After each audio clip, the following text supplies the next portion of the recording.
অবস্থা বুঝতেই পারছেন, সব চারিদিকে জল। এত বৃষ্টি তো আর কখনো হয়নি।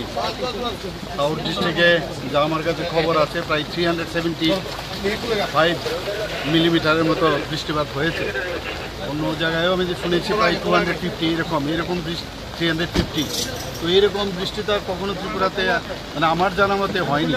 তো আমরা মানে চারিদিকে কাজ করছে সব জায়গায়। আমি আজকে সকালে আমি আমাদের মাননীয় হোম মিনিস্টারের সাথে কথা বলেছি, মানে কিছু যদি এনডিআরএফের কিছু লোকজন পাঠানো যায়, উনি বলেছেন উনি দেখছেন এবং করবেন সেটা। এবং এখান থেকে আমরা চিঠিও দিয়েছি। তো আশা করি সব দিকেই নজর আছে, সবাই কাজ করছে। ডিএমরাও সতর্ক, সব দিকে এসডিএম সতর্ক, সমস্ত অন্যান্য যারা আমাদের এসডিআরএফ থেকে আরম্ভ করে সবাই কাজ করছে। স্যার, গতকাল আপনি দিল্লি থেকে এসে সঙ্গে সঙ্গে পর্যালোচনা বৈঠকে বসেছেন এই বন্যা পরিস্থিতি নিয়ে।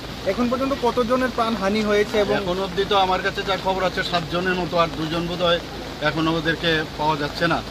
তো পরবর্তী সময়ে জানা যাবে আসল কি সংখ্যাটা জানা যাবে। যারা ক্ষতিগ্রস্ত হয়েছে তাদেরকে নিশ্চয়ই আমরা সরকারের তরফ থেকে নিশ্চয়ই আমরা সাহায্য করবো, যা করার আমরা করবো। মানে এক্সট্রিম অব্দি আমরা যাবো, যা সাহায্য করবো। বহু জায়গায় দেখা যাচ্ছে এনিমেল আনতে পারা যাচ্ছে না, বা মানুষও ভোগান্তি হচ্ছে। এটা তো আপনারা বুঝতেই পারছেন কি ধরনের, এই ধরনের তো এটা মানে কি বলবো, এই ধরনের তো ঘটনা আর কখনো আগে হয়নি। তো আমাদের সরকারের তরফ থেকে আপ্রাণ চেষ্টা হচ্ছে সব দিকে সাহায্য করার, যা যা করার আমরা করছি। ঠিক আছে, থ্যাংক ইউ স্যার।